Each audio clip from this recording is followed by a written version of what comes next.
daremos inicio al foro número 1 que tenemos programado para el día de hoy, que esperamos sea del agrado de todos y todas, pues un tema que es muy importante, sobre todo en el contexto actual que nos encontramos respecto del proceso constituyente que estamos enfrentando ya desde hace algún tiempo y el cual seguiremos enfrentando ya con las elecciones de candidatos convencionales a constituyentes durante el mes de abril y durante todo el transcurso del desarrollo también de la Convención Constitucional, en donde es muy importante mantener el debate público y también la movilización ciudadana en alza para poder efectivamente tener el día de mañana una constitución que sea representativa, que efectivamente se venga a hacer cargo de todos los derechos sociales que la ciudadanía en su conjunto está exigiendo.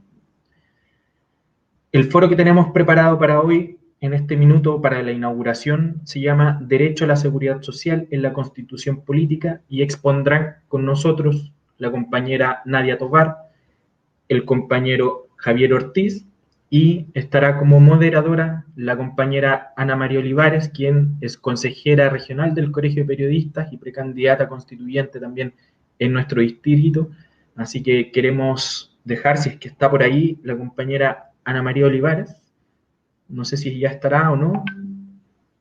Me dicen por interno que aún no está presente, que tiene algunos problemas de conexión, pero mientras tanto presentar a Nadia Tovar, que es abogada y docente de Derecho del Trabajo y Derecho de Seguridad Social, entiendo que de la Universidad Bolivariana, y Javier Ortiz, que además de ser abogado también es asesor sindical. Ahí está Ana María Olivares con nosotros. Bienvenida, Ana María, muchas gracias por estar esta tarde en la jornada inaugural de la Fiesta de los Abrazos. Les cedo el pase para que puedan desarrollar este interesante tema y que puedan exponer sin ningún problema. Ana María, es todo tuya la palestra para que puedas moderar esta instancia. Muchas gracias, compañera Nadia y compañero Javier, por estar en esta jornada con nosotros. Hola, compañeros. Bueno, inauguramos esta jornada. Muy bienvenidos, Nadia, Javier. Estamos hoy día para conversar por el derecho a la seguridad social dentro de este nuevo panorama que tenemos hoy, que es la Constitución que vamos a crear a partir de este año cuando sean electos los convencionales constituyentes, ¿no? 155 que estarán a cargo de esta gran tarea que evidentemente tiene muchas expectativas de la ciudadanía. Vamos a hacer un foro de la siguiente manera. Primero vamos a tener unos minutos de exposición, 10 minutos aproximadamente por cada uno de los panelistas y posteriormente vamos a iniciar las preguntas y también podemos hacer algún intercambio entre los panelistas. Nadia, vamos a comenzar contigo. Cuéntanos un poco cuál es tu impresión de lo que se viene para hoy en términos de lo que son las expectativas que tiene la ciudadanía con respecto a la seguridad social y lo que efectivamente vamos a poder ver en esta proyección de nueva constitución.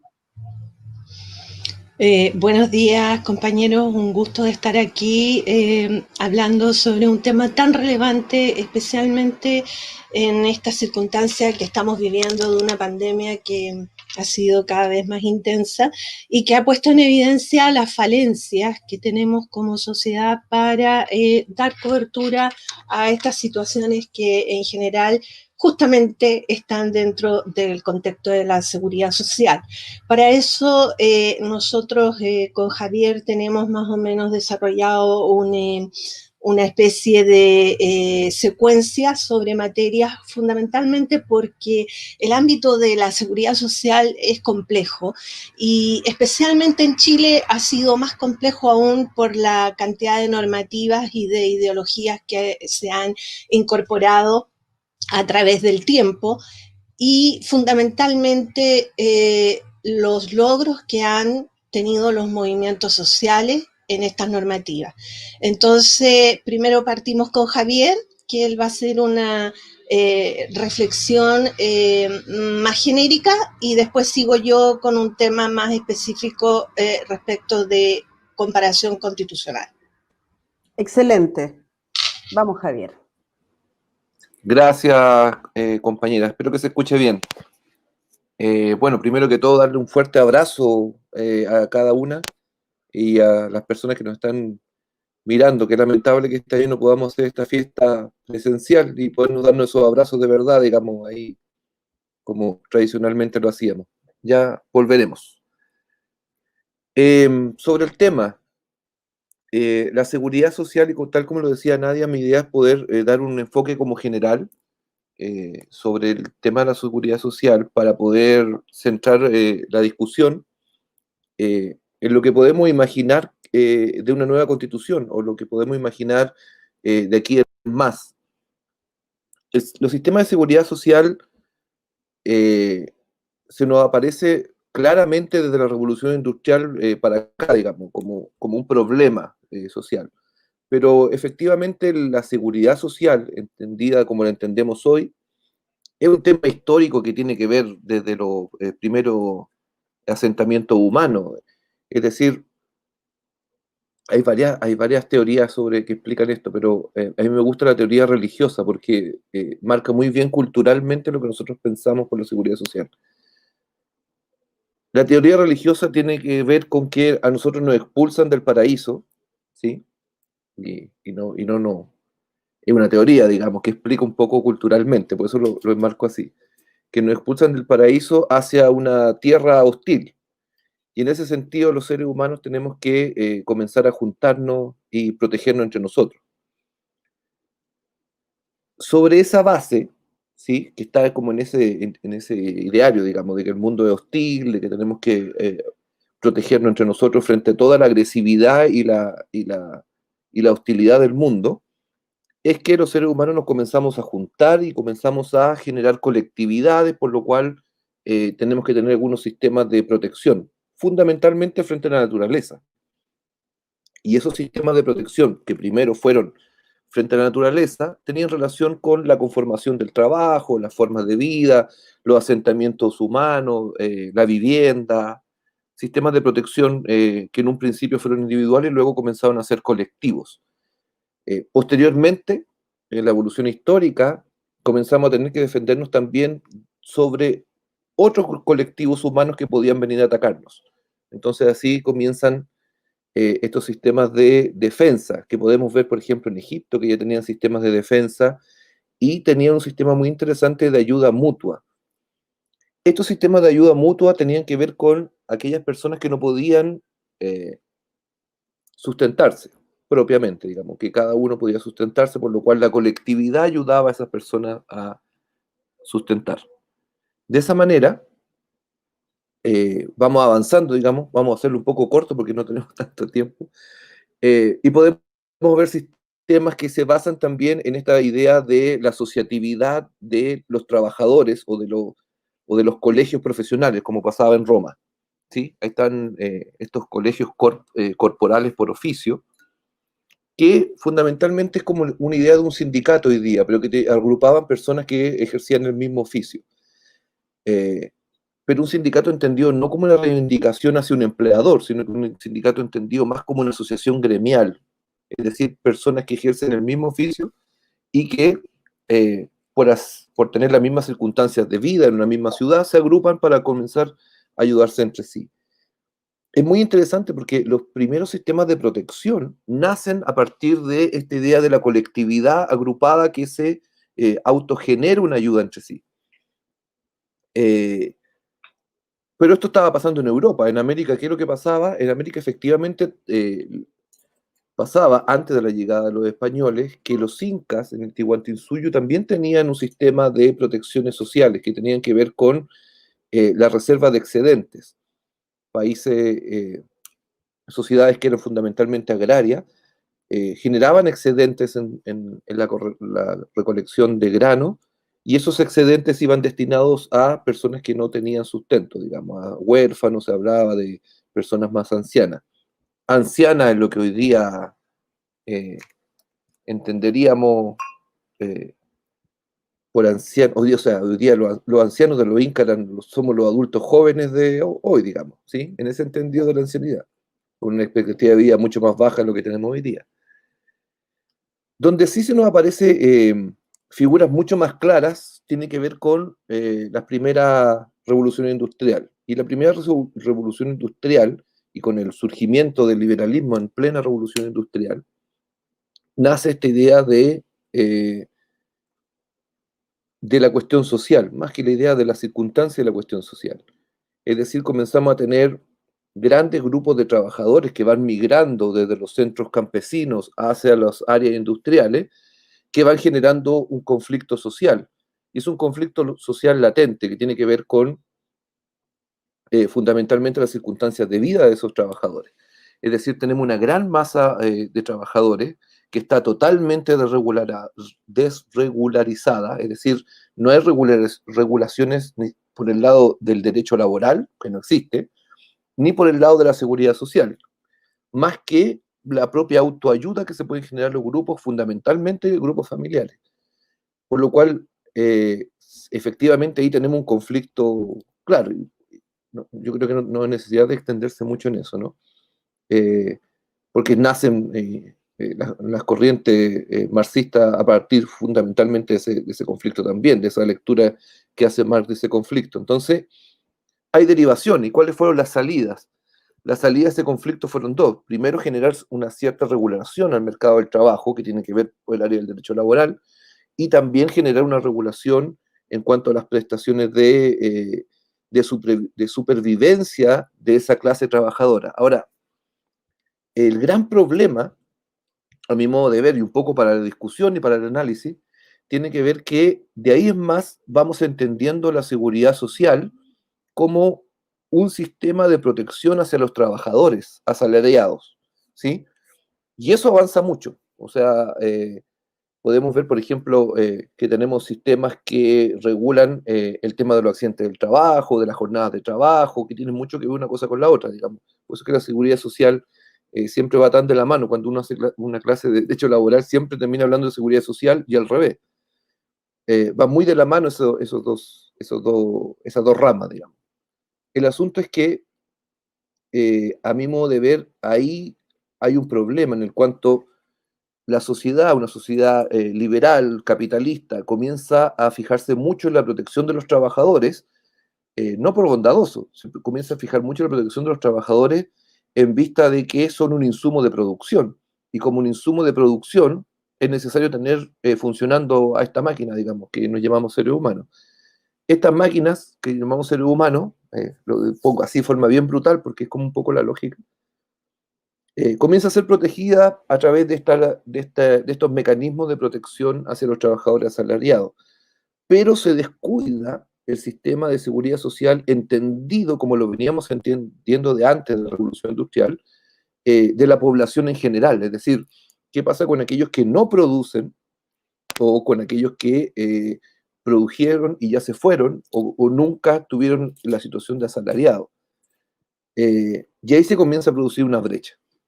Entonces, con las primeras legislaciones de seguridad social que podemos ver en Alemania, que tienen que ver con esta lógica de proteger al trabajador, se basan justamente en un sistema de seguros sociales que son pagados primeramente por el empleador.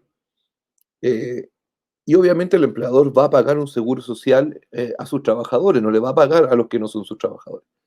Entonces se segmenta fuertemente este sistema de seguridad social en estas dos categorías. Y por eso que hoy día, yo creo que un poco eso, Nadia va a ahondar un poco más en esa lógica, de que hoy día entendemos la seguridad social casi única, exclusivamente orientada hacia las pensiones, pero la seguridad social tiene que ver con algo mucho más amplio, tiene que ver con el derecho a la salud, tiene que ver con el derecho al bienestar general, a la alimentación, a la educación, o sea, es un derecho son muchos otros derechos que involucran el concepto de seguridad social, y no solamente orientado a un factor productivo como sería un trabajador asalariado. Bueno, dicho esto, posteriormente a la Segunda Guerra Mundial, en Inglaterra, comienza a surgir esta preocupación sobre qué pasa con el resto de la población.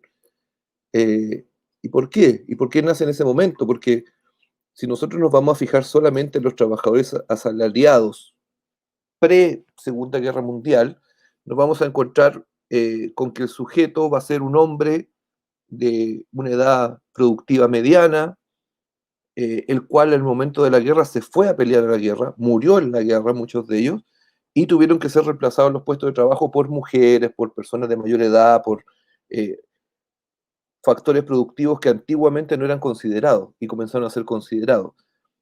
Al comenzar a la irrupción, por una parte, de la mujer en el mundo laboral producido en el tiempo de la guerra, se amplía también la cobertura de, bueno, ¿qué vamos a entender entonces por protección social? Porque tenemos que empezar a enfocarnos también en protección de la maternidad, de la mujer trabajadora, de la incorporación de seguros de salud mucho más efectivos también para personas que tienen problemas de salud que antiguamente eran más fácilmente desechables. Yo estoy hablando como lo piensa el sistema en ese momento.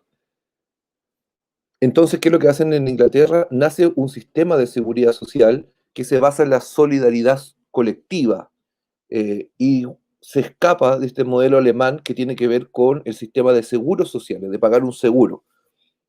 Por lo cual el Estado tiene un rol mucho más importante en la seguridad social porque precave todas las eventualidades que nacen del estado de necesidad.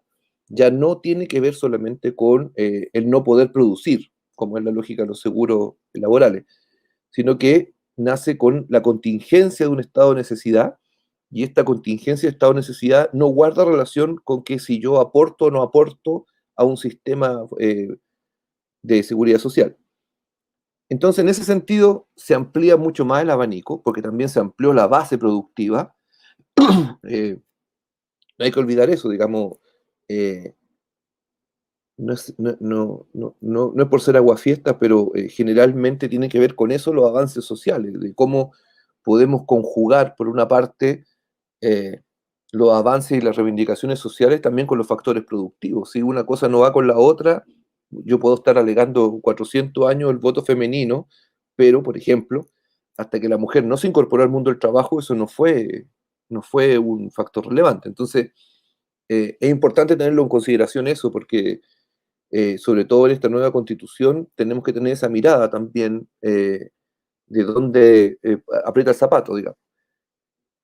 En ese sentido, se fue avanzando durante la segunda mitad del siglo XX respecto a las protecciones de estos estados que se fueron denominados posteriormente como los estados de bienestar, donde no solamente los trabajadores tenían que aportaban a los sistemas de seguridad social, sino que también toda la ciudadanía podía disfrutar de un cierto nivel de bienestar.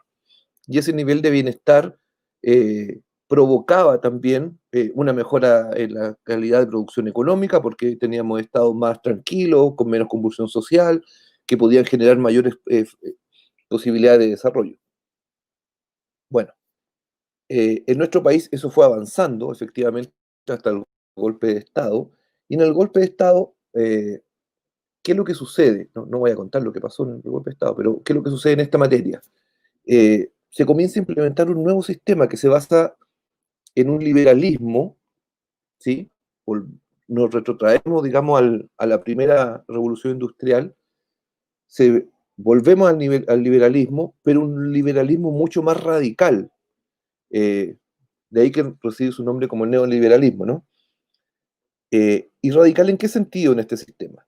Si bien en un principio la seguridad social estaba entregada al colectivo, estaba entregado a que cada uno por su gremio, ya fuera un gremio, su factor familiar, se protegiesen entre sí, hoy día nos damos cuenta, y en el sistema chileno, que fue como una idea muy alocada, digamos, en su momento, era, bueno, vamos a generar un sistema de seguridad social que se base en que cada uno pueda prever o precaver su posibilidad de su contingencia futura.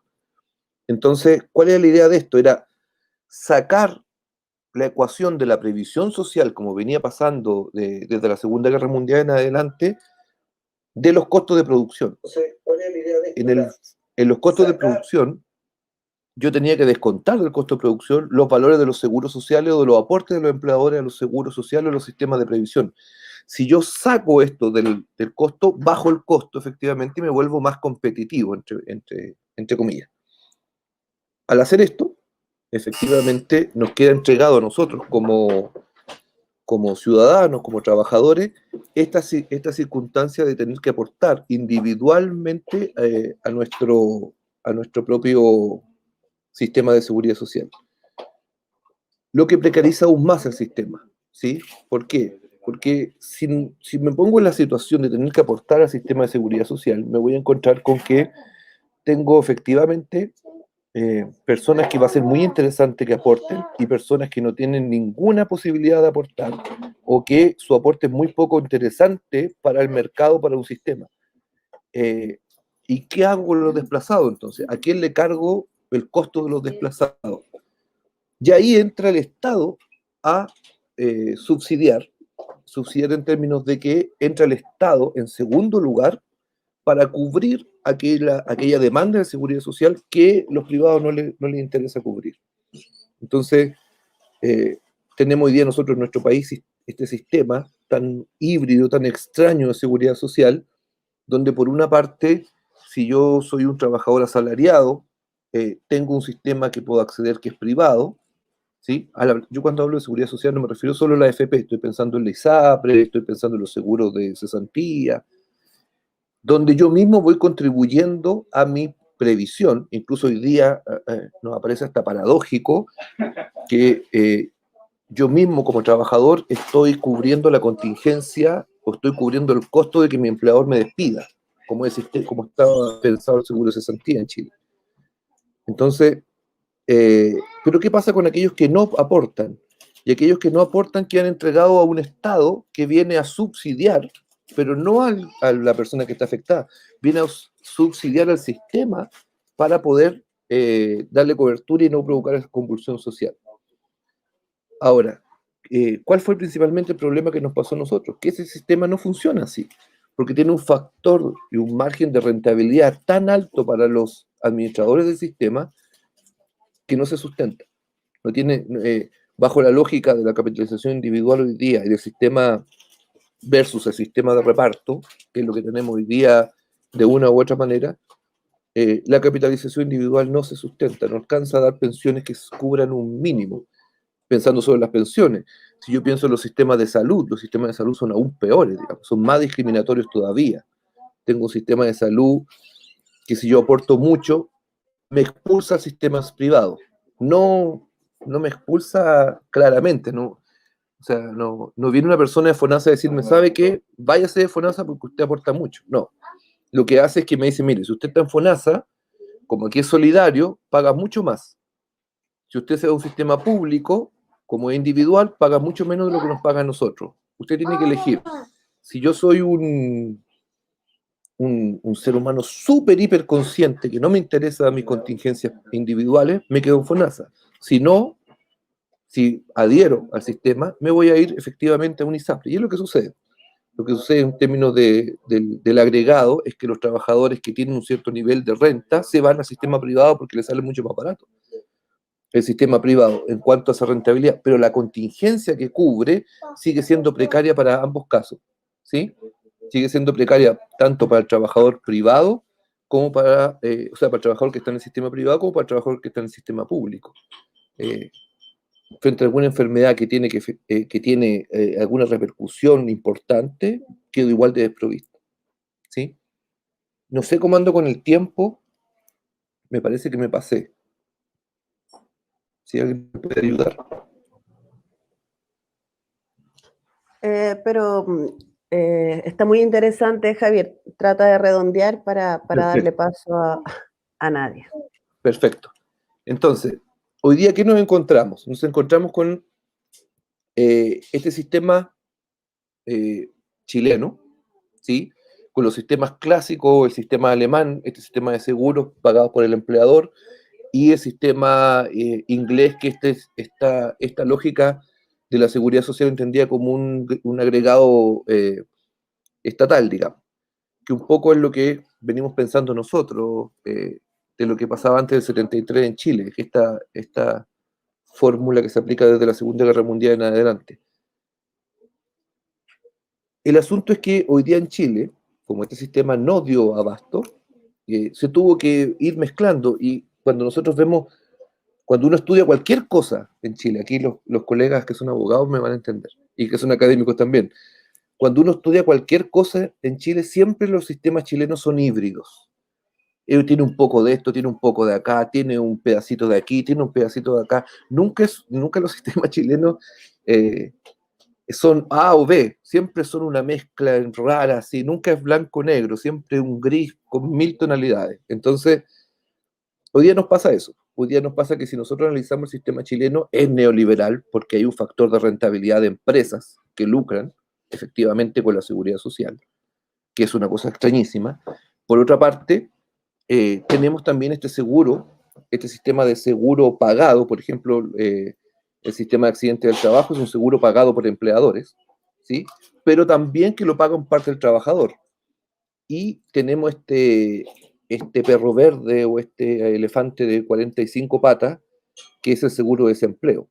El seguro de desempleo es una cosa que me parece extraordinariamente extraña, cómo se gesta y en el momento que se gesta en nuestro país, que tiene que ver con que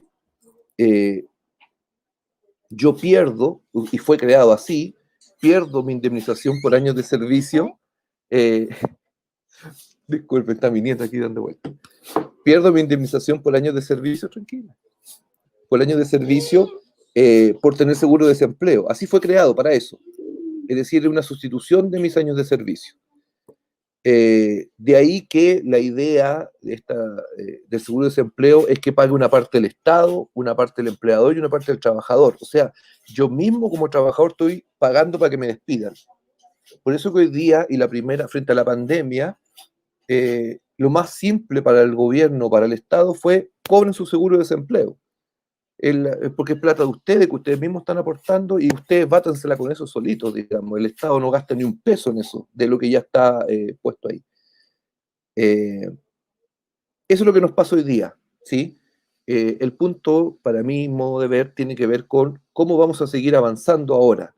¿Vamos a optar por el modelo alemán, por el modelo inglés, o vamos a volver a inventar un modelo nuestro que se basa en algunos pilares fundamentales? A mi modo de ver, y esto es muy personal, yo creo que la seguridad social y la previsión social tiene que estar absolutamente exenta de lucro. O sea, si pensamos que la educación tiene que ser un mecanismo exento de lucro, la seguridad social obviamente tiene que estar exento de lucro.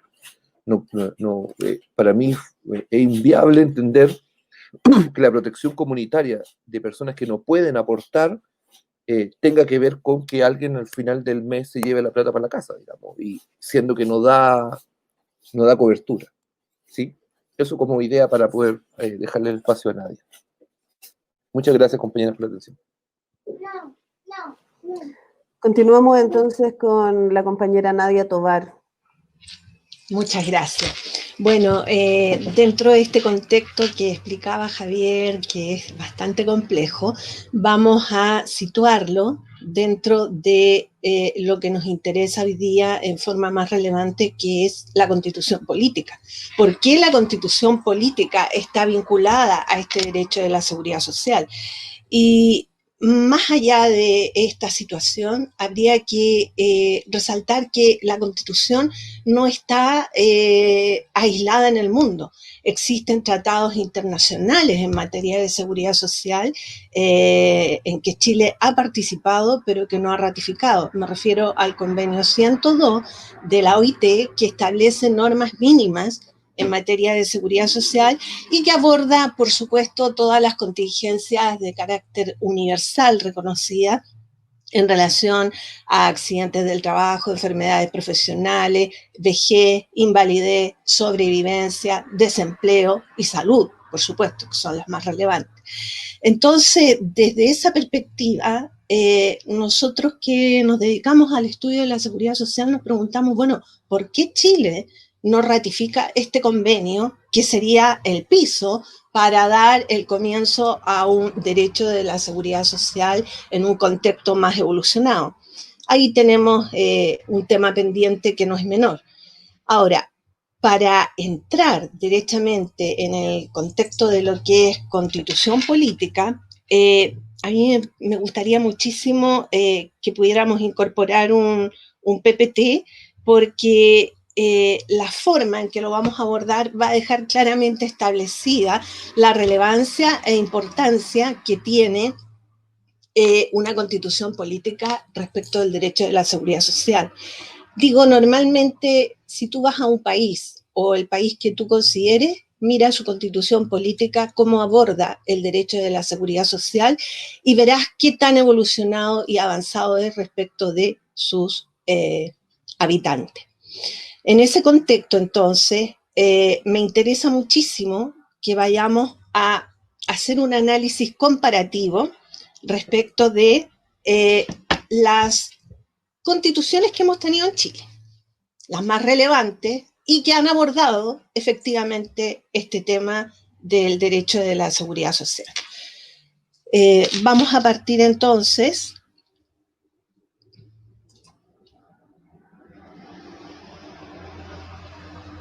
con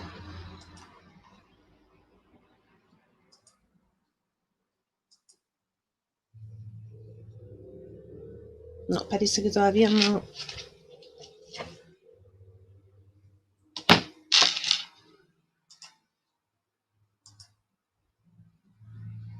Es que está todo en inglés, entonces yo no sé inglés. ¿Qué tengo que hacer? ¿Alguien me puede ayudar? Sí, mira, yo voy a hacer la voz de ayuda. Abajo Ya. tienes varias cosas. Hay una que tiene una pantalla y te lo leo tal como se ve en español, dice Chare Screen. Perfecto. Ahí ingreso. Ahí ingresas y te va a mostrar una pantalla con varias pantallitas interiores y ahí tienes que ver qué es lo que quieres compartir.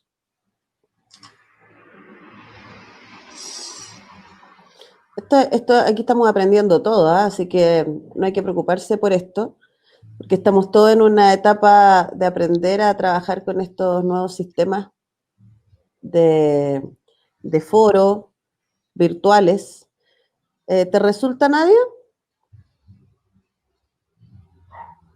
No, ahí sí. No, ahí sí. Lo que tienes que hacer es ver, hay una pantalla abajo.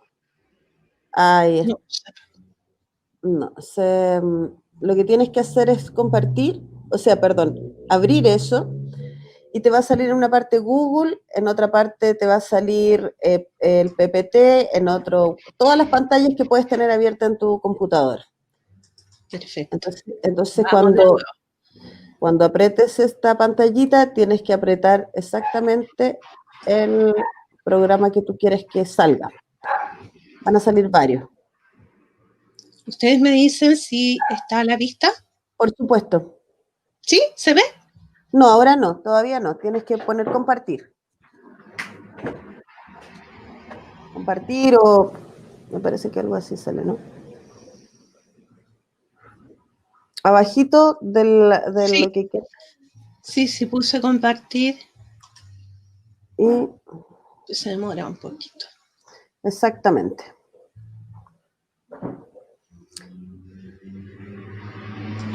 No, bueno, estamos perdiendo mucho tiempo, entonces voy a tratar en razón del tiempo, porque si no me van a descontar aquí. No, tranquila. Ahí está, seguridad social, y tienes que poner, sí, ahí está, y tienes que poner ahora ver presentación y vamos a poder, ahora lo estamos viendo totalmente. Ah, ya, era que se demoraba solo la pantalla. Aquí lo puedo ver exactamente. ¿Mm?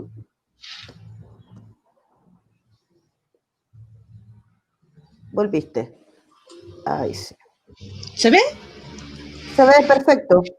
Ya, entonces, para ir más o menos incorporando, hay algo muy relevante que en relación a lo que decía Javier respecto de lo que era esta concepción de la seguridad social de Bismarck y Beveridge, Alemania y los ingleses, se establecen ciertos principios básicos universales, pero que posteriormente se crean pilares modernos de la seguridad social por el Banco Interamericano de Desarrollo y el Fondo Monetario Internacional, y se habla de los famosos pilares. El pilar, ¿no es cierto?, redistributivo, que tiene por objeto justamente abordar la cobertura de estas personas más vulnerables.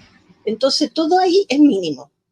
Un pilar contributivo donde los individuos aportan a estos sistemas de seguridad social, y un complementario voluntario que tiene que ver con aquellos que tienen mayores ingresos para mejorar esos sistemas. Me explico.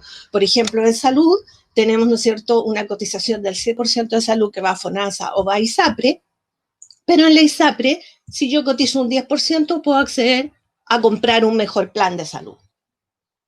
Importante ese tema para lo que vamos a seguir viendo. Entonces, estos tres pilares, de alguna manera, el primero se fundamenta en la red social que hace el Estado con beneficios mínimos, el contributivo, que contempla la capitalización individual a través de un sistema privado en AFP, compañía de seguro y SAPRES, y las pensiones de lo que era el INP, hoy día IPS, que es en base al sistema de reparto de lo que quedaba, porque no podemos incorporarnos hoy día a ese sistema. Y el complementario, como les decía yo, que permite entonces pensiones anticipadas o periodos garantizados. En base a la Declaración Universal de los Derechos Humanos, que es del año 52, fíjense ustedes, el artículo 22 habla de que toda persona como miembro de la sociedad tiene derecho a la seguridad social y a obtener mediante el esfuerzo nacional y la cooperación internacional, habida cuenta de la organización y los recursos de cada Estado, la satisfacción de los derechos económicos, sociales y culturales indispensables a su dignidad y al libre desarrollo de su personalidad. Este tema es bien relevante y lo destaco porque ese es el objetivo. Y ese objetivo en Chile lo hemos perdido hace mucho tiempo. Vamos entonces ahora a esta comparación que yo les decía de las constituciones más relevantes que hemos tenido en Chile. ¿Por qué vamos a estas constituciones? Porque en el momento que nosotros podemos comparar, vamos a poder evaluar entonces esta ideología, cómo se incorpora a través de la Constitución y los efectos que produce en su aplicación, evidentemente. En la Constitución Política de Chile de 1925, una constitución que se promulga durante el gobierno de don Arturo Alessandri Palma, que no es de izquierda precisamente, en las garantías constitucionales que se contemplan como resguardo en todas las constituciones, en el artículo 10, número 14, ya abordaba el tema de la protección al trabajo, a la industria y a las obras de previsión social, especialmente, ¿no es cierto?, en cuanto a habitación, a condiciones económicas de vida, para proporcionar a cada habitante un mínimo de bienestar adecuado a la satisfacción de sus necesidades personales y a las de su familia.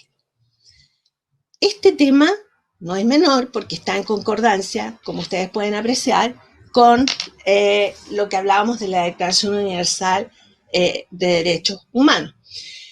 En la modificación constitucional de 1970, la Ley Orgánica Constitucional 17.398, que muy poco se habla y yo cada vez que la leo la encuentro más interesante, del 30 de diciembre del año 70, se agrega a este artículo 10 el siguiente párrafo, número 16, el derecho a la seguridad social, el Estado adoptará todas las medidas que tiendan a la satisfacción de los derechos sociales, económicos y culturales necesarios para el libre desenvolvimiento de la personalidad y de la dignidad humanas, para la protección integral de la colectividad y para propender a una equitativa redistribución de la renta nacional. La ley deberá cubrir especialmente los riesgos de pérdida, suspensión, disminución involuntaria de la capacidad de trabajo individual, muerte del jefe de familia o de cesantía involuntaria, así como el derecho a la atención médica, preventiva, curativa y de rehabilitación en caso de accidente, enfermedad o maternidad, y el derecho a prestaciones familiares a los jefes de hogares. Hago esta salvedad que esta modificación está en plena concordancia, ¿verdad?, con esta Declaración Universal y con el Convenio 102. Fíjense ustedes, agrega que el Estado mantendrá un seguro social de accidentes para asegurar el riesgo profesional de los trabajadores. Y aquí fíjense qué interesante cómo le da la responsabilidad al Estado. Es deber del Estado velar por la salud pública y el bienestar higiénico del país. Deberá destinarse cada año una cantidad de dinero para mantener un Servicio Nacional de Salud. Bueno, eso significó elevar a rango constitucional las contingencias reconocidas universalmente para darle certeza a nuestro país de que estaban protegidas por la Constitución política. Pasamos a la Constitución política actual, que en su artículo 19, número 18, garantiza el derecho a la seguridad social. ¿Cómo? Las leyes que regulen el ejercicio de este derecho serán de quórum calificado. Y aquí viene el tema relevante que se debe comparar con el anterior. La acción del Estado estará dirigida a garantizar el acceso de todos los habitantes al goce de prestaciones básicas uniformes, sea que se otorguen a través de instituciones públicas o privadas. La ley podrá establecer cotizaciones obligatorias. Esta Constitución, que no solo es de carácter neoliberal, incorpora aquí, en el ámbito de la seguridad social, al sector privado. Antes no existía el sector privado en esta administración de las prestaciones de seguridad social. Al incorporar al sector privado, entonces, el Estado se retrotrae y actúa subsidiariamente, como decía Javier, pero en definitiva cubriendo solo aquello que los privados no cubren. Es decir, la extrema pobreza o, como se dice hoy día, a los más vulnerables.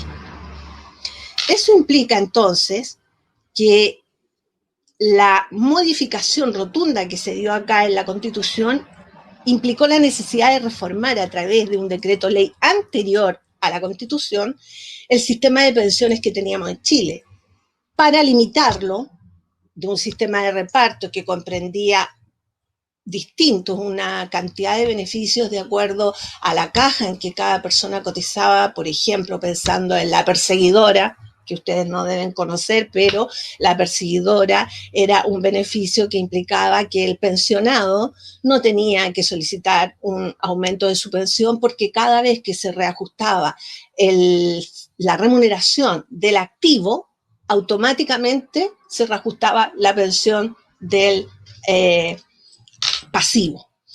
Entonces, todo eso se redujo a una pensión de vejez, invalidez y sobrevivencia. Por eso es que se eliminan las pensiones por antigüedad para el régimen general, porque para las Fuerzas Armadas se mantiene el sistema de reparto con estos beneficios.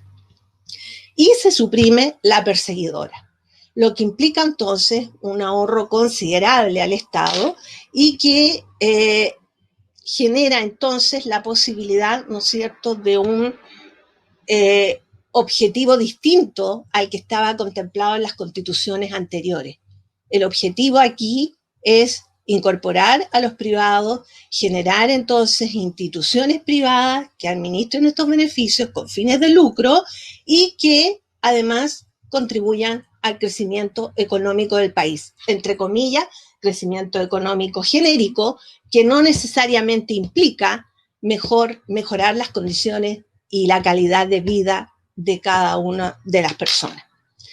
Acá hay unos hitos históricos que representan, ¿no es cierto?, todo esta modificación que se genera para no solo modificar la Constitución en cuanto a la responsabilidad del Estado, sino que también incorporar el Decreto Ley 3500 sobre el nuevo sistema de pensiones y crear el Instituto de Normalización Previsional como una entidad pagadora de los beneficios del sistema de reparto, hasta que desapareciera en el tiempo porque no se justificaba si no tenía nuevos afiliados. En 1990 se implementa una gestión más eficiente de este Instituto de Normalización Previsional tendiente a modernizar y dar un poco un vuelco para satisfacer las necesidades de las personas. En este contexto es súper relevante ver entonces que el sistema a partir de 1980 con esta Constitución cambia radicalmente y sustenta, ¿verdad?, el sistema neoliberal. Pensiones del Decreto Ley 3500, accidentes del trabajo, prestaciones familiares, asistencia social, salud y servicios sociales. Nosotros ahí decimos que en realidad estos son subsistemas, pero no estaríamos hablando del derecho a la seguridad social, porque esto tuvo un costo de transición tanto en el pago de pensiones como en el bono de reconocimiento, que le significó al Estado más o menos unas cantidades ahí en millones de dólares, que como para que ustedes tengan una idea, a través del pago de los bonos de reconocimiento y a través del pago de las pensiones que quedaron del sistema de reparto. El Estado aquí, entonces, se retrotrae solamente a un rol fiscalizador a través de las instituciones del Ministerio del Trabajo, Subsecretaría de Previsión Social, Superintendencia de AFP, Superintendencia de Seguridad Social, todos estos organismos, entidades públicas, lo que buscan entonces es controlar que las normas que están establecidas en las leyes sean acorde a este principio constitucional y por consiguiente, ¿verdad? Ellos solo se limitan a un control de legalidad de estos actos. Esto en la práctica, desde el punto de vista de los mismos pilares que establece el Banco Interamericano de Desarrollo y el Fondo Monetario Internacional, ha provocado un desequilibrio de estos pilares. ¿Por qué un desequilibrio? Porque el sistema contributivo se fundamenta en el aporte que hace la persona, el trabajador, el individuo, pero no hay otro aporte. Y eso implica que quienes contribuimos, por ejemplo, para que se entienda, sistema de pensiones, los dos factores radicales y fundamentales que sustentan este sistema de pensiones privados se fundamenta primero en una continuidad en el trabajo por lo menos de 40 años que permita cotizar, no solo trabajar, sino que además ese trabajo esté generando cotizaciones previsionales por lo menos 40 años, pero además que esas cotizaciones en base a esas remuneraciones sean altas. Ninguno de los dos requisitos se cumplen en Chile porque aquí es donde tenemos que vincularnos nuevamente con el mundo del trabajo, donde nos encontramos con una serie de dificultades que vamos a ver y que en definitiva implica que ese sistema contributivo cada vez se vaya reduciendo y aumente el redistributivo, como se muestra aquí en estos pilares, que yo creo que queda sumamente claro. Ahora, la evolución de los fondos de pensiones solamente en AFP con relación al Producto Interno Bruto ha sido impactante, porque en principio era un 53,9 y esto era el año 2001 y se preveía que al año 2010 iba a ser un 74% y por eso se genera la reforma previsional del año 2008 que crea este pilar solidario para los más vulnerables y sin embargo esto hoy día, no tengo la cifra exacta, pero supera el 74% del Producto Interno Bruto. Entonces, esto permite ver, y aquí al final vemos las causales de la situación actual, que hay un alto porcentaje de población con remuneraciones inadecuadas, ¿verdad? Mucho desempleo, inestabilidad en el empleo, trabajo informal, trabajadores independientes, trabajo temporal, trabajadores temporeros, una deficiente capacidad de ahorro, porque ese pilar que nosotros vemos voluntario de ahorro es para aquellas personas de ingresos altos que les permiten dentro de su mensualidad destinar un porcentaje a ahorro, cosa que no tenemos la mayoría. Unos fondos entonces, en virtud de eso, insuficientes en la capitalización individual para poder pensionarse, y una permanencia, que yo lo encuentro muy grave, del sector mayor de 60 y de 65 años en el mercado laboral en condiciones precarias, porque esto implica que aún teniendo la pensión, con esa pensión no puede vivir. Por consiguiente, tiene que salir a buscar trabajo en peores condiciones porque la persona ya tiene 70 años, 75 años y tiene que seguir trabajando. Y además esto genera una imposibilidad de renovación de la fuerza laboral.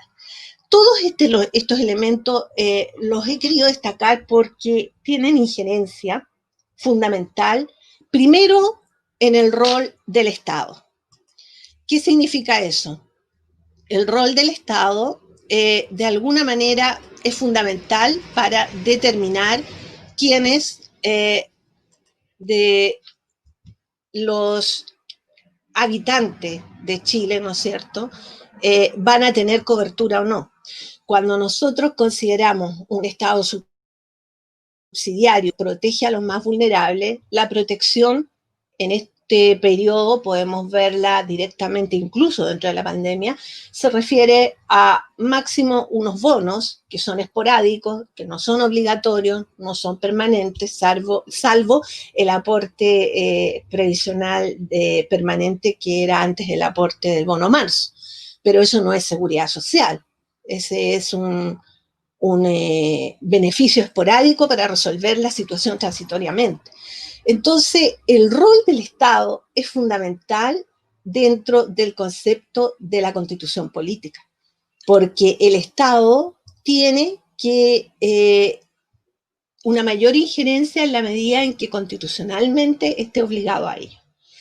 Si nosotros además consideramos que se incorpora a los particulares, a los privados en la administración de estos beneficios, también hay que considerar un elemento que se contrapone, que es el interés público, ¿verdad?, que veíamos nosotros de buscar el bienestar de la persona y su grupo familiar, con el interés de lucro legítimo que va a perseguir el privado, porque si no, no sería negocio. Ese es un tema que no es menor y que debe ser discutido para los efectos de lo que se va a considerar dentro del poder constituyente. Y por último, tener claramente establecidas las injerencias, yo digo, entre trabajo y seguridad social hay un binomio indisoluble, porque uno repercute en el otro. Por consiguiente, para cualquier análisis que queramos incorporar dentro de la Constitución, no podemos olvidar estos dos elementos.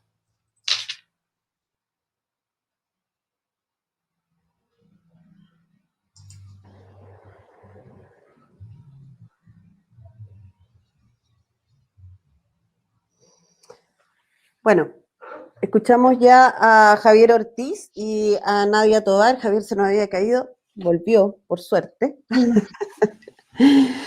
Vamos a retomar un poco, tenemos algunos minutos, así que vamos a poder profundizar algunos temas que hayan quedado para ustedes poco desarrollados.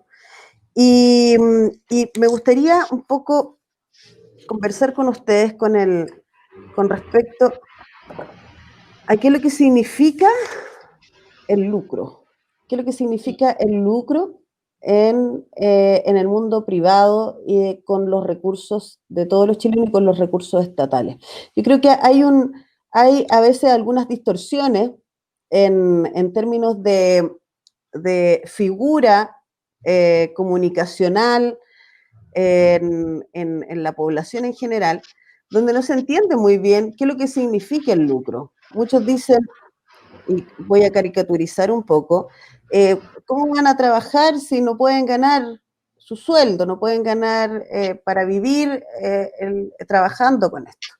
Entonces hay una pequeña distorsión o una gran distorsión en lo que significa el lucro para las empresas privadas con estos temas que son temas de seguridad social y también temas de impacto social donde están ancladas políticas públicas. No sé quién le gustaría ahondar un poco, Javier. Sí, gracias, compañero. Yo lancé esa piedra y fue recogida, gracias. Claro, lo que pasa es que es interesante lo que usted dice porque muchas veces se intenta mezclar las circunstancias. Yo creo que hasta maliciosamente se intenta mezclar, porque se dicen, bueno, si yo no puedo lucrar, entonces ¿por qué voy a trabajar? Un trabajador que va, trabaja, recibe su sueldo, no está lucrando. El lucro tiene que ver con la utilidad que obtengo del capital. Eso es lucrar. Es decir, si yo soy un trabajador, trabajo 8 horas al día, 10 horas al día, 12 horas al día, que nuestra ley lo permite, y me pagan una remuneración por eso, yo estoy obteniendo una ganancia de mi trabajo. ¿Sí? Si yo, producto de mi trabajo, tomo todo ese dinero, posiblemente, ¿cierto? No sé quién podrá hacer eso, pero si alguien puede hacer eso, y lo invierte, ¿sí? En la bolsa de comercio, lo invierte en una empresa, lo invierte para hacer alguna cosa, sin que medie trabajo por parte de él, sino que solamente la inversión y gana dinero de eso, eso es lucrar. Es decir, es la rentabilidad que obtengo de la inversión de capital. Eso es lucro. Entonces, ¿qué sucede? Que, claro, hoy día nos decimos, bueno, si yo soy abogado y voy a trabajar, usted va a lucrar, ¿no? Yo voy a recibir una remuneración de eso, voy a recibir un honorario de remuneración. No es lucrar. Lucrar es, como le explicaba, la utilidad de capital. Entonces, ¿qué sucede? Y aquí se confunden mucho las cosas. Si yo soy una empresa que administra fondos de pensiones, claro, eso tiene un costo de operación, ¿cierto? El INP, como decía la compañera Nadia, tiene un costo de operación también, que lo subsidia el Estado, ¿sí? Hay un costo de funcionario, de operación, perfecto. Una cosa es que eso tenga un costo de operación y otra cosa es que al final del año yo diga, a ver, ¿cuáles fueron mis costos y cuáles fueron mis ingresos? Y la diferencia entre el costo y el ingreso es mi utilidad, ¿cierto? Si la utilidad la tomo y me la llevo para la casa, yo digo me la llevo para la casa, o sea, me la apropio, estoy lucrando. Si la utilidad la tomo y le reinvierto en el mismo sistema, no estoy lucrando, estoy haciendo que el sistema funcione con los costos que tiene, ¿sí? Entonces, ese es el gran problema, porque, por ejemplo, hoy día cuando nosotros vemos el sistema argentino de seguridad social en general, ¿sí? Que está basado en otras lógicas, podemos ver, aquí hay un tema muy interesante, podemos ver que todas las apropiaciones individuales de los sistemas de seguridad social son penadas por la ley. O sea, si yo estoy, por ejemplo, en Argentina, en un sistema de la previsión social, de las pensiones, y el administrador del sistema se lleva dinero para la casa, o sea, toma parte del dinero, eso es un delito, porque me estoy apropiando de un dinero que no me corresponde. Lo que sucede en Chile, y esto es lo nefasto del neoliberalismo, es que legalizó eso. Es decir, tomó ese dinero que hoy día podríamos ver en el sistema argentino como la gran corrupción de Argentina, que se están robando la plata, y en Chile decimos, no somos corruptos, porque la corrupción del sistema, que tiene que ver con la apropiación individual de lo colectivo, ¿sí? Me lo estoy llevando para la casa, pero de una forma legal. Legalizamos esos sistemas de apropiación de lo colectivo. Y al legalizarlo, le dimos esta fachada hasta de moral, digamos, hasta como que está súper bien, porque es un negocio legítimo, está en la ley. Que esté en la ley no implica necesariamente que sea legal, que sea legítimo. Y ahí nosotros tenemos esa gran dicotomía entre lo legítimo, desde lo valórico, digamos, entre lo legítimo y lo legal. Que en Chile, obviamente, hay una distorsión evidente eso. O sea, yo no puedo entender que una AFP dé pensiones miserables, y la respuesta de la AFP es no funciona más, no da para más, pero por otro lado tenga rentabilidades estratosféricamente impresionantes. Entonces, ¿cuál es el problema? Si pescamos la utilidad y la reinvertimos en el sistema, nos vamos a dar cuenta que ese es el nivel de corrupción que tenemos en Chile, que es un nivel de corrupción que es tan corrupto, y como decía la compañera Nadia, está constitucionalizado. Aparece en la Constitución que eso es legítimo hacer. Y ese es a mi modo de ver, ese es nuestro grave problema, que nosotros disfrazamos como dentro de esta normativa jurídica, estas cosas que en todo el resto de los países es algo absolutamente impensable e ilegal, lo legalizamos. Entonces confundimos entre lo legal y lo legítimo, como que si fueran lo mismo. Y en nuestro país efectivamente hay una dicotomía terrible. El sistema de ISAPRE, disculpe, no me quiero tomar todo el tiempo, pero el sistema de ISAPRE.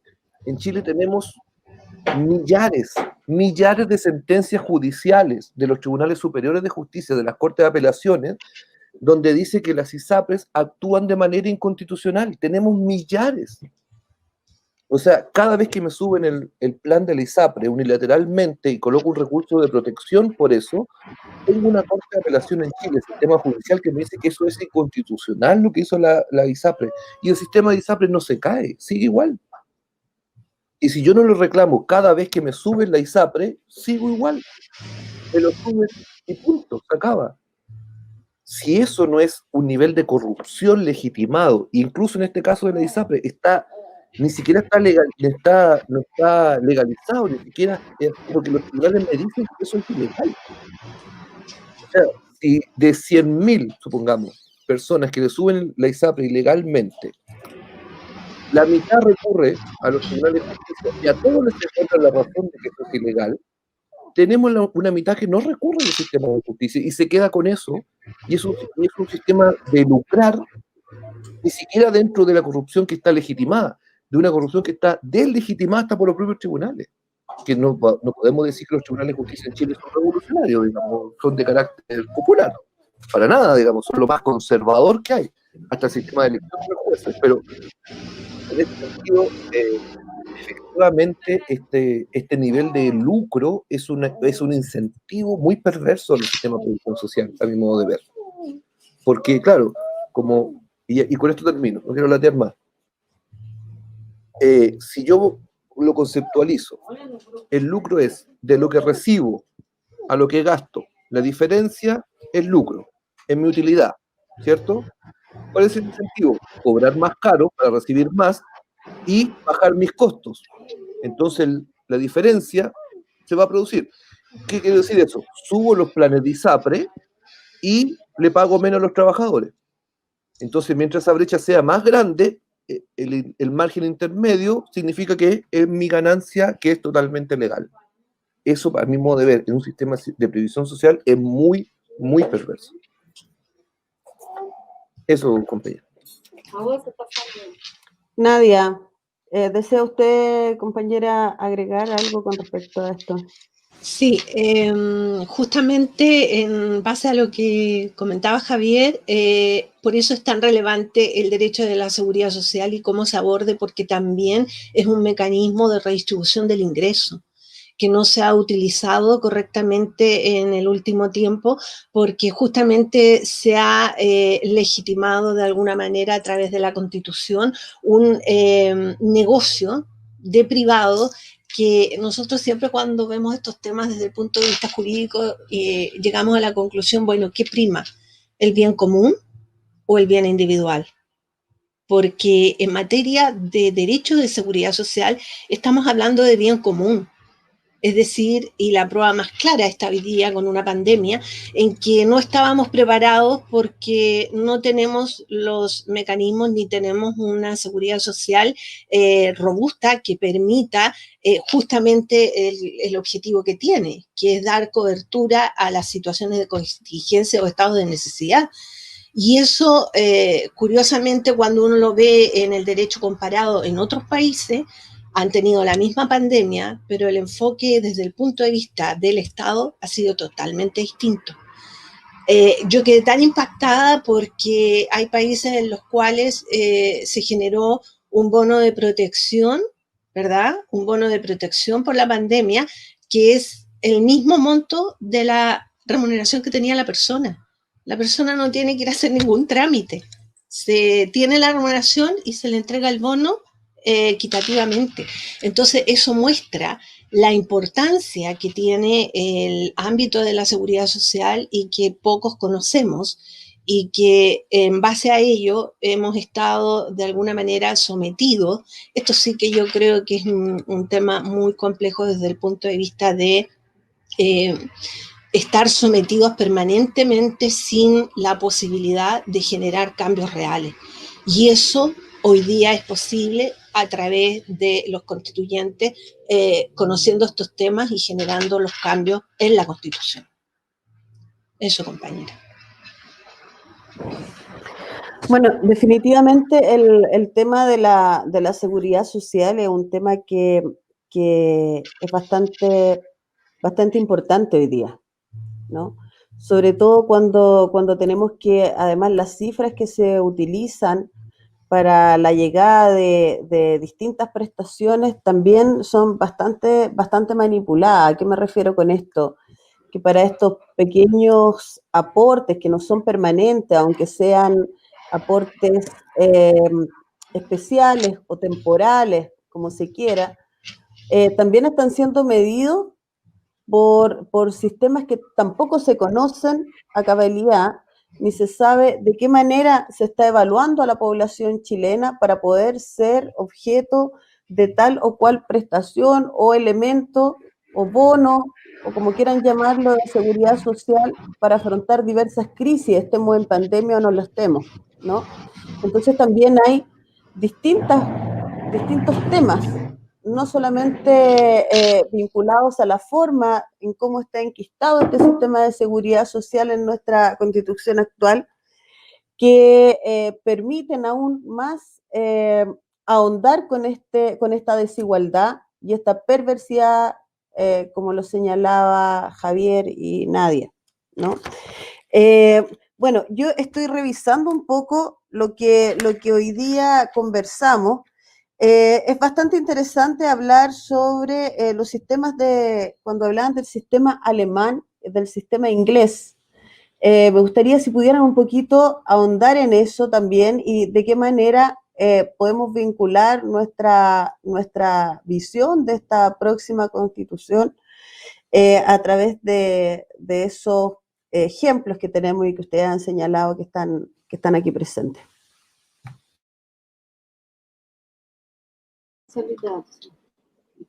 Javier, ¿nadie? Sí, sí.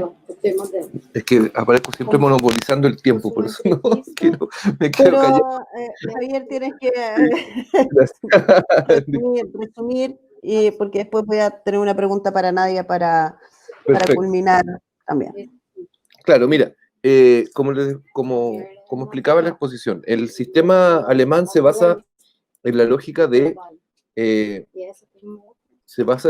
que hay un problema que nace a partir de la revolución industrial, con el traslado del campo a la ciudad, y que ese problema lo generan las fábricas.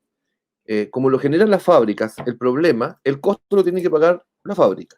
Y esa es la idea de Bismarck cuando dice, mire, este sistema de seguridad social tiene que ser un sistema de seguros que va siendo pagado por los empleadores. El Estado aquí no tiene nada que ver, porque este es un problema que nace de la contingencia de que usted puso una fábrica y la gente se vino del campo a trabajar a su fábrica. Lo estoy explicando así de forma súper grosera, como para que se entienda como la lógica fundamental. Y en ese sentido, cuando vamos avanzando en esa circunstancia, tenemos que no perder de vista que este sistema alemán guarda relación estrictamente con el trabajador, solo con el trabajador que está empleado, porque lo demás de la sociedad, cada uno se las bate solo, digamos. Hasta ese momento no había protección social como la entendemos hoy día. Entonces, si cada uno se tiene que batir por sus propias uñas todo, y yo soy empleador que generé este problema, yo me encargo de los que le generé el problema. Eso es lo que cambia con la Segunda Guerra Mundial.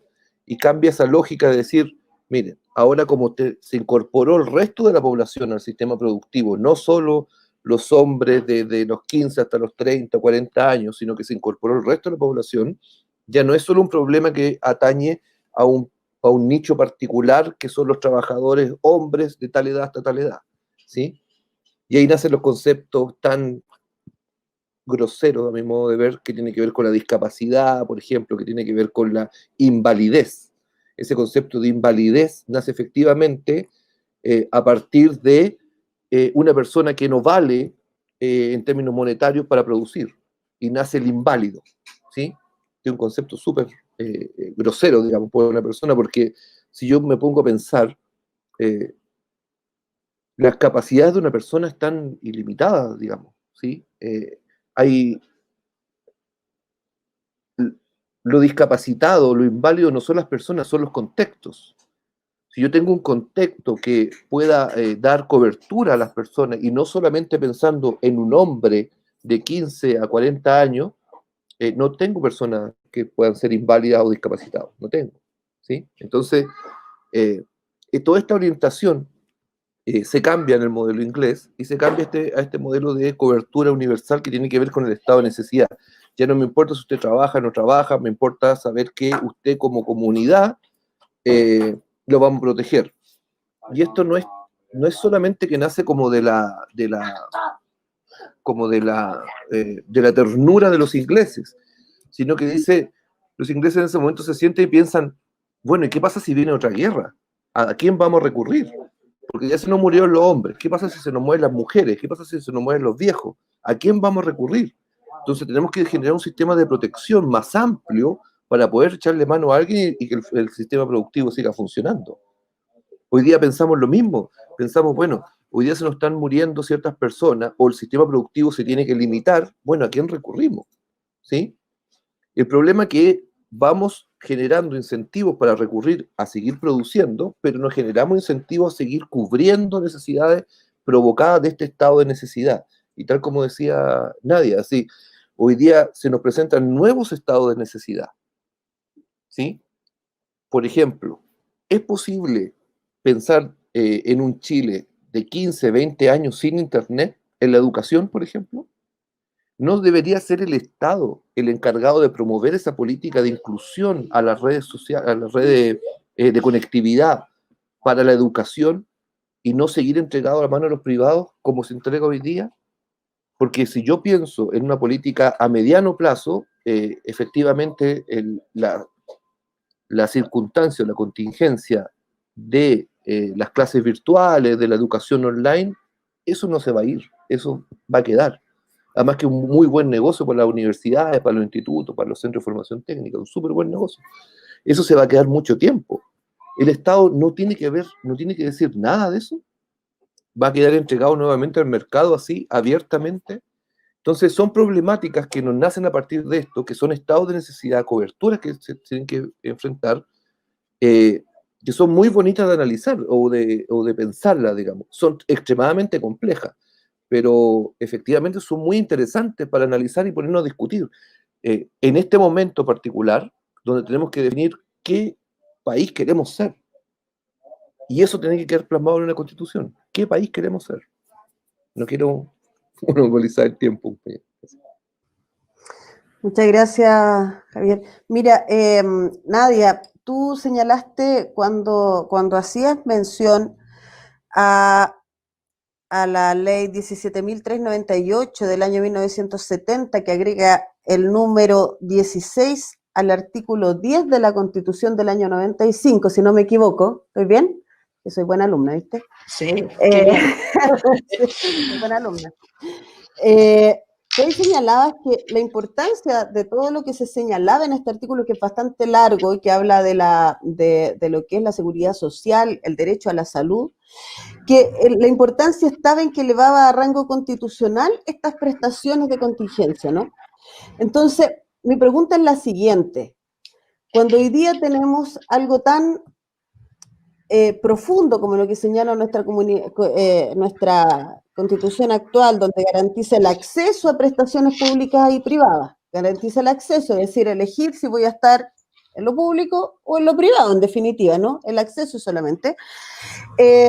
Mucha gente señala, bueno, en la Constitución se puede poner tanto detalle, podemos elevar a rango constitucional tanto detalle como el que tú señalabas en este número 16. ¿Es factible hacerlo hoy día? ¿Es conveniente? ¿Hasta dónde uno puede llegar con esta Constitución?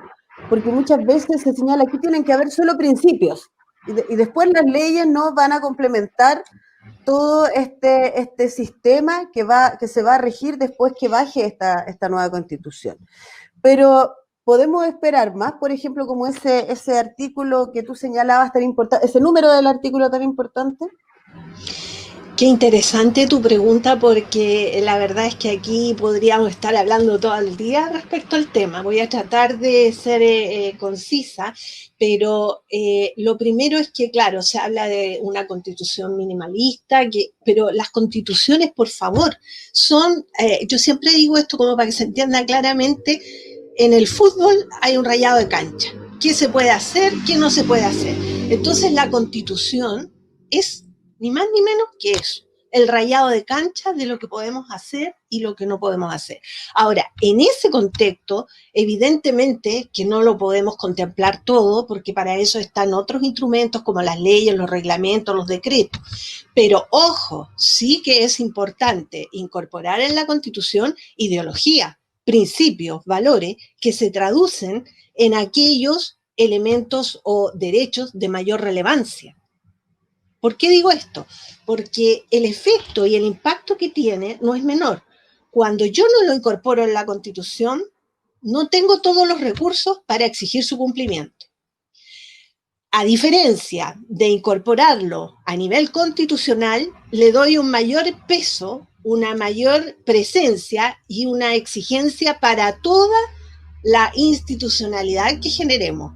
Nadie tiene que discutir si se puede o no se puede. ¿Qué ocurre en materia de seguridad social? Hay muchísimas normas que se han dictado y que no han derogado las anteriores. Entonces hay que entrar a la interpretación, cuál es la norma aplicable y qué contempla esa norma. Entonces, esa interpretación queda en manos de la Dirección del Trabajo, queda en manos de la Superintendencia, que van a depender de las personas que estén de turno. En cambio, si nosotros tenemos claramente establecido en la Constitución aquellos elementos que para nosotros son prioritarios, le evitamos trabajo a toda la institucionalidad. Y eso yo creo que le hace bien a todo el país. Ahora, el tema de fondo es qué elementos son los más prioritarios. Y el derecho de la seguridad social entra en ese contexto, porque evidentemente, y aquí hay un tema que quizás debiéramos abordar en otra oportunidad, es el concepto del derecho de seguridad social. En la doctrina hay conceptos que son muy reducidos y que lo limitan a estas 7 contingencias que hablamos y que contemplamos en Chile, pero también en doctrina hay conceptos más amplios que incorporan la vivienda, la educación, y todos se consideran elementos básicos de derechos humanos a los cuales todo país que se considere desarrollado, ¿verdad?, tiene que incorporarlo como un mecanismo de seguridad pública para las personas que van a verse en algún momento complicadas o van a requerir de alguno de estos beneficios. Por otro lado, me gustaría agregar que la Constitución política también desde el punto de vista de la seguridad social permite mayor certeza a las propias instituciones cuando tienen que aplicar la normativa. Independientemente de las leyes que se puedan dictar posteriormente, una institución va a tener claridad de cuáles son sus límites y su competencia, cosa que hoy día, recuerdo, habían situaciones en que había una AFP que había creado otra cosa y hubo una discusión entre un ministerio, la Contraloría, y todos decían, yo soy competente y usted no puede meterse. En realidad, cuando nosotros pensamos en una constitución a futuro, tenemos que pensar en una constitución con un Estado sustentable, un Estado que dé certeza no solo desde el punto de vista de los derechos constitucionales y garantías que tenemos como personas, solo por ser personas, sino que también dentro del medio en que nos desarrollamos, es decir, la comunidad. Estoy pensando en una empresa que genera elementos tóxicos que dañan al vecino, que es un grupo de vivienda o de colegio, y también al medio ambiente, es decir, los recursos, las materias primas, todo lo que son nuestros recursos naturales y que han sido tan indiscriminadamente manipulados, diría yo, por los intereses de lucro. Entonces, aquí, específicamente en el derecho de la seguridad social, hay un elemento esencial que lo distingue de los otros temas, y que es justamente el bien común. A la comunidad internacional. Nosotros pensamos incluso en normativas de carácter internacional, porque con la migración no es lógico tratar en forma diferente y discriminatoria a una persona porque cruza una frontera. Los elementos que componen la seguridad social son transversales a la frontera. Y desde esa perspectiva, entonces, se hace absolutamente relevante y necesario incorporarlo dentro de la Constitución política. Excelente, compañero. Bueno, quiero invitar a la gente que nos está viendo, no sé si hay alguna consulta de los que están escuchando este foro debate, y le invito a hacer sus preguntas a través del canal de YouTube o el live que estamos transmitiendo desde Facebook, para que podamos hacer, aunque sea en los últimos minutos, un pequeño intercambio con quienes están escuchando este debate, que yo diría que es no solo interesante, es formativo, es una tremenda escuela hoy día para todos los que estamos presentes en este foro. Y una consulta que de pronto nace también a raíz de esto es ¿qué pasa con los empleados públicos? Cuando tenemos una gran cantidad de empleados públicos que hasta hace poco no tenían seguridad social. ¿Qué pasa con el rol del Estado con sus propios empleados? Y en eso también quiero saber qué pasa con qué rango tiene la Constitución para mandar a su propio Estado a cumplir sus propias normativas. Cuando hablamos de que todos los trabajadores debieran tener acceso a diferentes elementos de seguridad, tenemos también en distintos organismos que trabajan con presupuesto público, porque no solamente es un tema de las instituciones del Estado, sino que todos aquellos que trabajan con el presupuesto del Estado, ¿no? Que yo creo que ahí hay que hacer también un tema de equiparar a las instituciones del Estado, porque todos aquellos que trabajan con nuestro presupuesto y que son dependientes del Estado a raíz de eso, también deberían ser exigibles en distintas normas. No sé, ¿quién puede comentar un poco? No sé si se entendió lo que les quería decir, ¿no? Sí, ya, estamos bien. Nadia, Javier, ¿quién sigue para responder esto? Si quieres comienzo para ponerle pelo a la leche, que soy bueno para eso. No. Mira, nosotros cuando... yo soy profesor en la universidad, entonces cuando yo le hago clase a los chicos les pregunto siempre ¿cuántas horas puede trabajar un trabajador en Chile? Todo el mundo responde 8 horas, ¿sí? Todo el mundo responde 8 horas diarias, y eso es mentira. ¿Cuántas horas puede trabajar un trabajador en Chile? Legalmente son 24 horas al día. ¿Por qué? Porque el derecho laboral está visto desde el punto de vista del empleador, no desde el trabajador. Yo como trabajador, ¿sí?, puedo trabajar 24 horas al día a distintos empleadores, y eso es legal. Yo puedo tener 3 contratos de trabajo y trabajo 8 horas para uno, 8 horas para otro, lo pongo en 8 horas porque está dentro de la lógica, ¿no? ¿Y los fines de semana puedo trabajar? Sí, también. Si trabajo para otro empleador, también puedo trabajar los fines de semana. ¿Pero me quedo sin dormir? Sí, no duerme nunca, y eso es legal, ¿sí? Entonces, ¿a qué voy? Por eso ¿por qué estoy colocando esto así, como para enredar más la cosa? Que nosotros tenemos nuestro derecho del trabajo visto desde el punto de vista del empleador, de la obligación del empleador de cumplir ciertos mínimos. No lo tenemos visto como un derecho del trabajador de gozar ciertos beneficios. Entonces, si yo fuese un trabajador que tengo derecho a descansar, por ejemplo, los fines de semana, tendría que estar invertida la lógica de la ley para que me asegure a mí poder tener un contrato de trabajo o contratos de trabajo múltiples que no puedan exceder de que un fin de semana no descanse o no pueda exceder de una cierta jornada de descanso diaria, ¿sí? Y eso es lo que nos pasa con los públicos y los privados, porque la ley distingue si el empleador es público o privado, ¿sí? Y como en Chile, como antiguamente, hace un rato atrás hablaba, siempre estamos en ese híbrido. Tenemos trabajadores privados que están contratados bajo la lógica, o sea, trabajadores públicos que están contratados bajo la lógica de lo privado, ¿sí? Y ahí tenemos el gran problema del Estado, digamos, que es un pésimo empleador, porque tiene un sinnúmero de personas contratadas bajo la característica de honorarios, que es una situación excepcional dentro del estatuto administrativo, dentro de la regulación estatal, pero que son la generalidad. Entonces son trabajadores que están totalmente desregularizados dentro del propio Estado. Entonces ahí tiene que venir el Estado a castigar al propio Estado para que cumpla las normas que el propio Estado da. Eso es un sinsentido. Si nosotros invertimos la lógica de las normas laborales y las colocamos desde los derechos de los trabajadores y no desde las obligaciones de los empleadores, podríamos tener efectivamente que yo como trabajador gozo de un cierto estatuto, independiente si mi empleador es estatal o es privado. Entonces, en materia judicial se ha estado discutiendo fuertemente sobre este tema que están preguntando por ahí, que tiene que ver con, justamente iba a ir a ese tema, sobre los derechos fundamentales de los trabajadores públicos.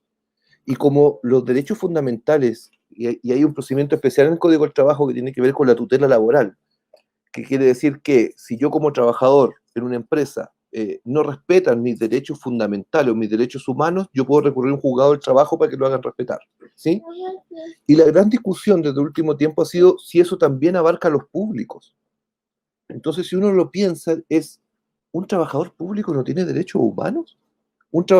¿El Estado no tiene que respetar los derechos humanos de sus propios trabajadores? Y esa ha sido la gran discusión judicial, porque tenemos esta lógica, como explicaba, de ver el derecho al trabajo desde el punto de vista del empleador y no desde el punto de vista del trabajador. Eso. Nadia. Sí, a mí me gustaría agregar ahí una visión que también es relevante en otros países. No existe esta diferencia entre trabajadores públicos y privados, porque el concepto es de trabajador y la idea es otorgar los beneficios en forma genérica por el hecho de ser trabajadores y no generar estas diferencias que al final son discriminatorias y que implican que los temas se traduzcan o tengan que llevarse, ¿no es cierto?, a la judicialización para que los tribunales emitan pronunciamientos, lo que implica una demora y la vulneración del derecho ya se produjo anteriormente. Entonces, una de las visiones también es generar un estatuto único respecto de los trabajadores y no tener esta diferencia entre lo que es Código del Trabajo y el estatuto administrativo.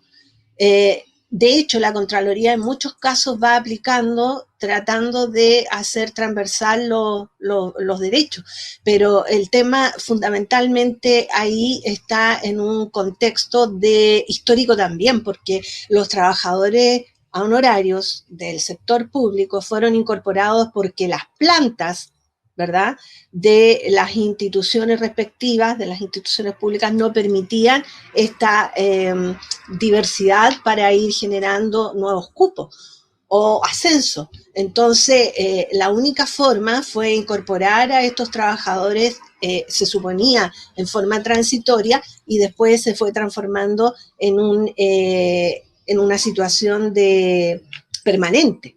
Y eso ha tenido que llegar a tribunales para que entonces se clarifique en cada caso particular, lo que debiera regularse por normativa.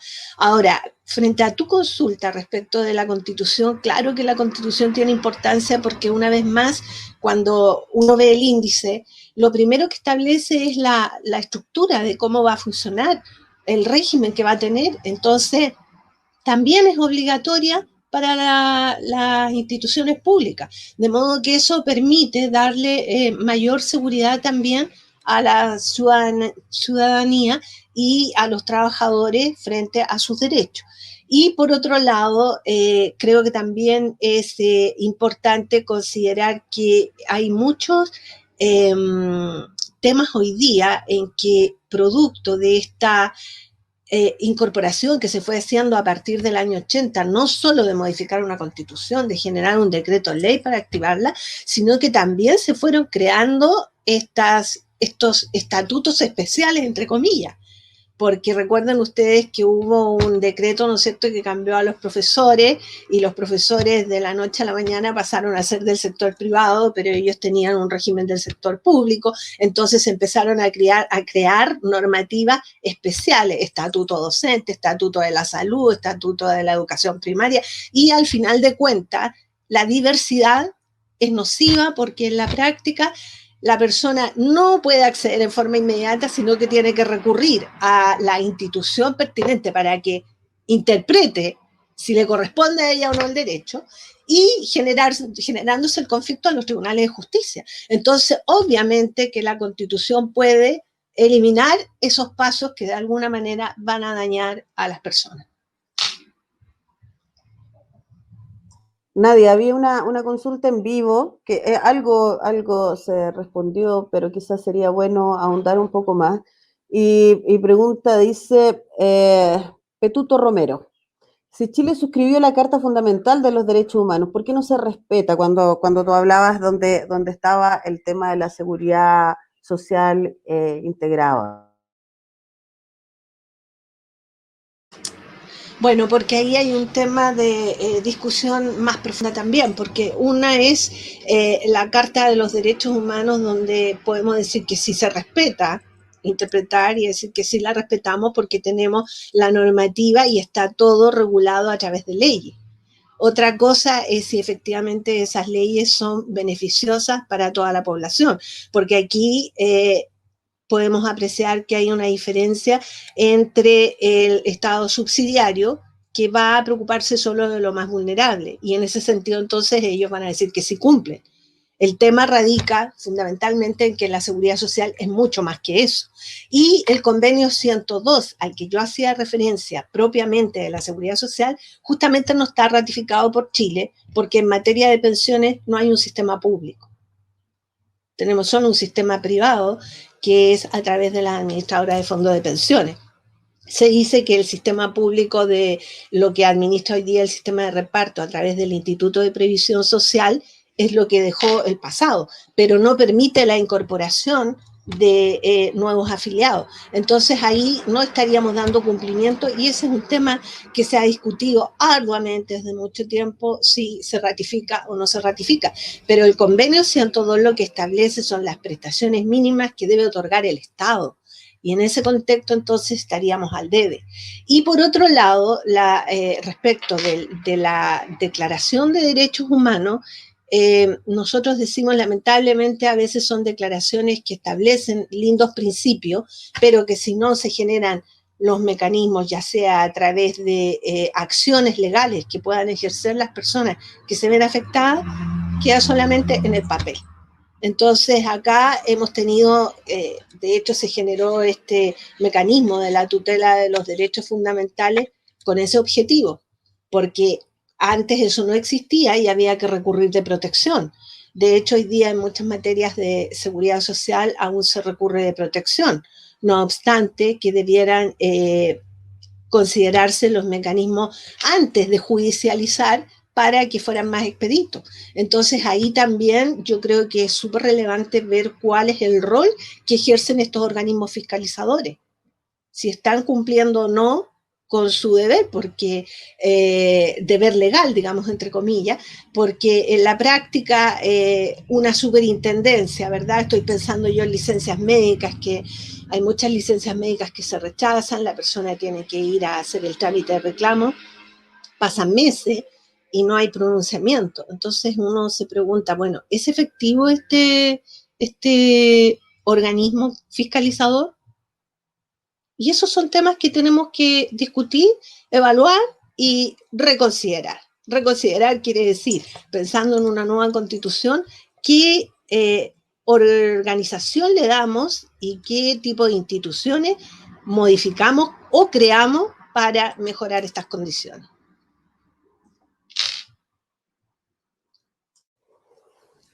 Bueno, ya estamos en la hora, queridos compañeros. Nadia Tovar, Javier Ortiz, abogados destacados, académicos también, profesor experto en la materia de seguridad, de derecho a la seguridad social. Yo quiero quedarme, bueno, despedirlos, agradecerles a ambos porque de verdad fue una exposición muy, muy completa. Obviamente quedaron temas que nos gustaría ahondar y que quizás van a dar para otra ocasión, esperamos muy pronto. Y quería señalar, bueno, que acá una de las conclusiones fue que tenemos que dar término al lucro, definitivamente, en lo que son los temas de seguridad social.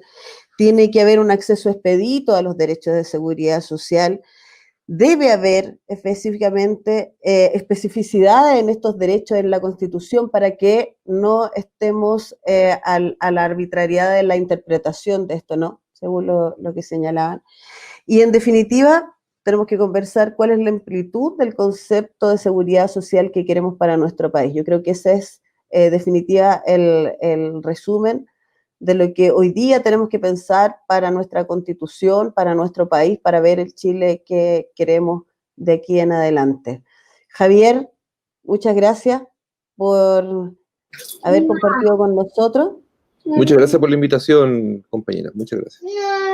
Y Nadia, también muchas gracias por habernos acompañado hoy día.